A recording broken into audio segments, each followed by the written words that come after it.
जोहार सभी स्टूडेंट को। जनरली आज जो हम टॉपिक लेके आए हैं वो है क्वाड्रेटिक इक्वेशन, जनरली द्विघात समीकरण। द्विघात समीकरण में होता है क्या कि ये तो बेसिकली 8-9 से ही स्टार्ट हो जाता है और 10th में तो इससे रिलेटेड आपको बहुत इंपॉर्टेंट सवाल सब भी आता है। बट है क्या, कभी कभी है कि आपका एग्ज़ाम में भी आ जाता है, हायर लेवल एग्ज़ाम में भी, 12th में भी बीच में आ जाता है, तो बच्चा को थोड़ा सा समस्या हो जाता है। हम उसी समस्या को थोड़ा सा समाधान करने की कोशिश कर रहे हैं इजीली वे से। तो हमको पता है कि आपको आता है, बट जो जूनियर क्लास का है उसको थोड़ा सा समस्या हो रहा है, उस चीज़ को हम क्लियर कर रहे हैं। द्विघात समीकरण क्वाड्रेटिक इक्वेशन में हम पहला इक्वेशन लेते हैं कि x² प्लस 5x है और प्लस 6 = 0। ये एक क्वाड्रेटिक इक्वेशन है, द्विघात समीकरण है। इसको कैसे बनाएंगे, इसको समझेंगे कैसे, ठीक है। तो जनरली है कि हम लोग पहला स्टेप लेंगे, जो क्लास 10th का बच्चा है उसके लिए तो बहुत ही ज़रूरी चीज़, और आप आगे बढ़ गए हैं 11-12 में भी आगे तब भी आपके लिए ज़रूरी, क्योंकि ये ऐसा टॉपिक है ना क्वाड्रेटिक इक्वेशन, द्विघात समीकरण, आपको कभी पीछा नहीं छोड़ेगा। पहला तो इसको बनाने के लिए मेथड का हम बात करेंगे, तो इसको दो मेथड से बनाया जा सकता है। पहला एक है फार्मूला मेथड, जो आप लोग याद किए होंगे कि ये b² - 4ac ये वाला मेथड अप्लाई करते हैं, जिसमें से x इक्वल होता है -b ± √d/2a, ये वाला मेथड अप्लाई करते हैं। और एक है गुणनखंड वाला विधि, फैक्टर वाला गुणनखंड करते हैं हम लोग। कैसे इसको इस रूप में लाते थे, x - a या x - b = 0, इस तरह करके लाते थे। और ये जो मेथड है ना, आपको इसी मेथड के अनुसार लाना। ये फार्मूला वाला मेथड में तो आप कोई भी सवाल रहेगा बना ही दीजिएगा। इसमें होता है कि 2-4 लाइन लंबा चल जाता है, थोड़ा लॉन्ग में चल जाता है, लेकिन हम लोग इस वाला गुणनखंड वाला मेथड का प्रयोग करेंगे। और यही वाला मेथड आप लोगों को जानना है, क्योंकि बीच बीच में जब भी आ जाएगा फिर आप बार बार फार्मूला लगाइएगा, डी निकालिएगा पहले, फिर इसमें बैठाइएगा, तो इसमें लंबा। और इसमें होगा कि 3 लाइन में ही बन जाएगा। और ये 3 लाइन नहीं बल्कि 3 लाइन का डबल 6, 7, 8 लाइन भी हो सकता है। तो ये आपका थोड़ा सा दिक्कत करेगा और ये आपको 3 लाइन में आंसर दे देगा। तो हम लोग कोशिश करेंगे कि इस रूप में गुणनखंड करेंगे, गुणनखंड रूप, फैक्टराइजेशन रूप में हम लोग लाएंगे, फैक्टर कर देंगे इसको। तो ये वाला मेथड के लिए पहले हम रूल बताते हैं कि क्या है स्टेप, कैसे करेंगे। तो देखते हैं।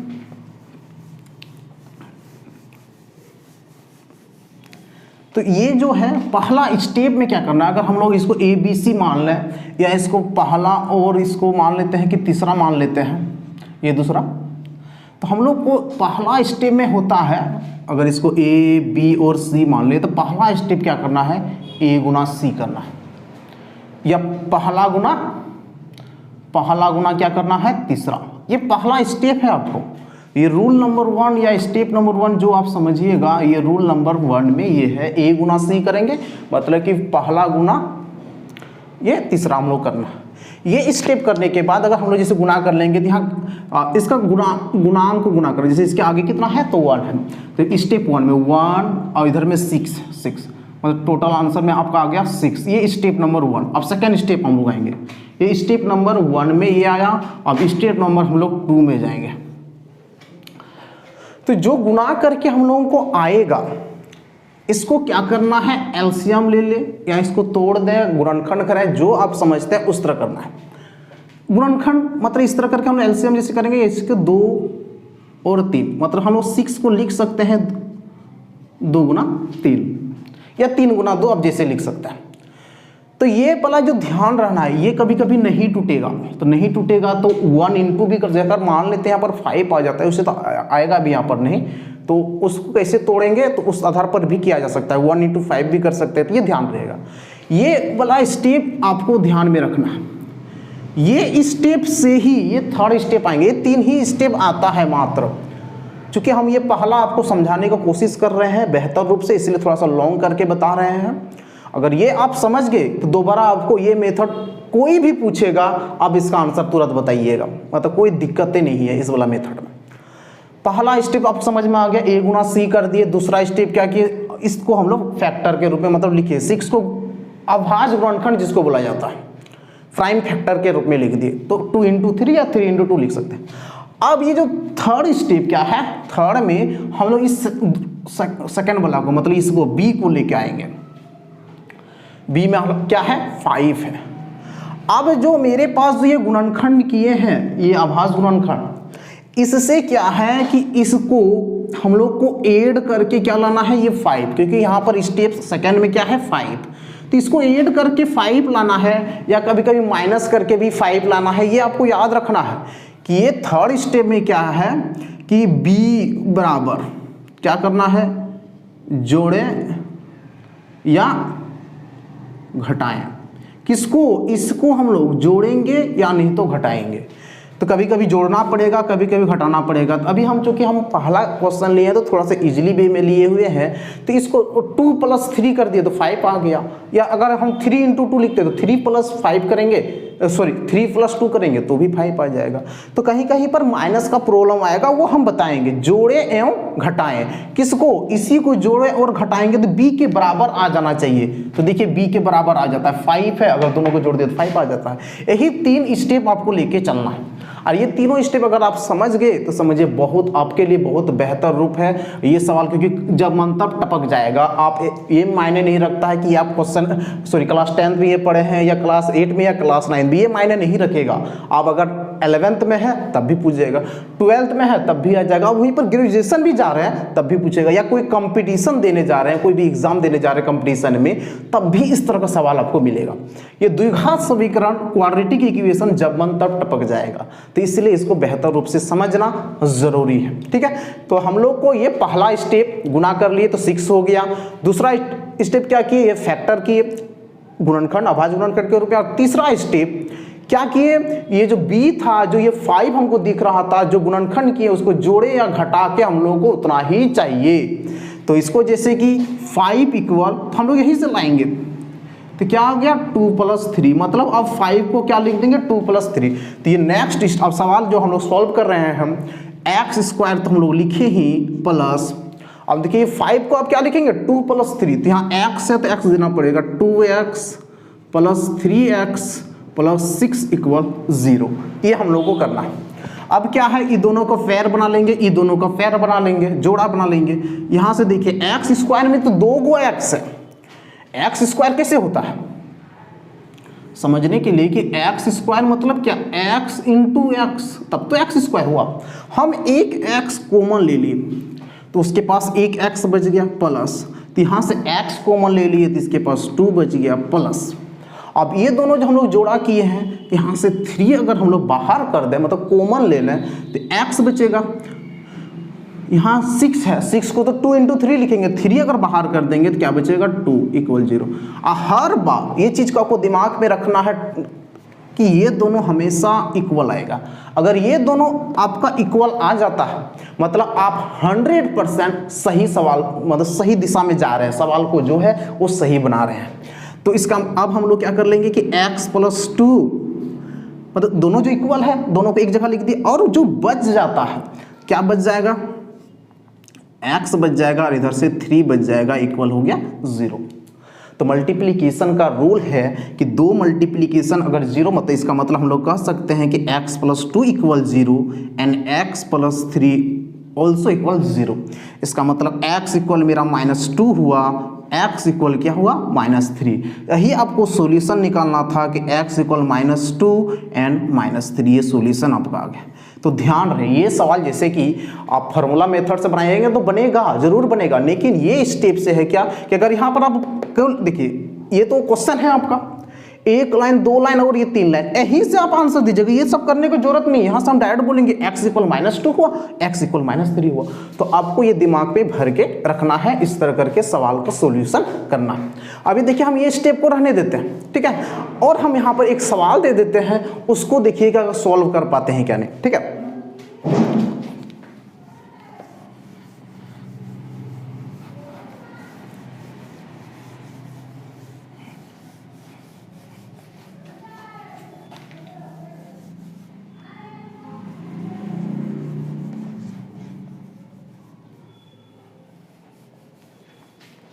ठीक है। तो सवाल हम एक ले लेते हैं, जैसे कि एग्जांपल में कि 2x² + x